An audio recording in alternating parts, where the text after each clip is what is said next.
ভারত বাংলাদেশ পণ্য পরিবহনে বড় ভূমিকা রয়েছে পেট্রাপোলের, কিন্তু বাংলাদেশে হিন্দুদের ওপর অত্যাচারের ঘটনায় ঘাটতি দেখা দিয়েছে আমদানি রপ্তানিতে। ক্ষতি হচ্ছে লরি চালকদের। সারাদিনে বসে বসে দুটি পাচ্ছে। ব্যবসা ক্ষতি না, দেশের সম্মান আগে। ব্যবসা ক্ষতি স্বীকার করা যাবে। আজ টাকা নেই, কাল হয়ে যাবে। দেশ না থাকলে কোথায় থাকবে? দেশের অবমাননা বন্ধ করে দিই, বাংলাদেশিদের আশা টোটালি বন্ধ করে দিই।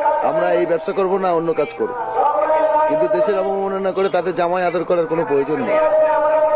জামাই আদর আমাদের দেশের অর্থনৈতিক ক্ষতি হচ্ছে। এখন ভারতবর্ষের এমন পজিশন আছে যে আলু পেঁয়াজ বেচতে হবে, তারপরে খেতে হবে, এরকম কোনো ব্যাপার নেই।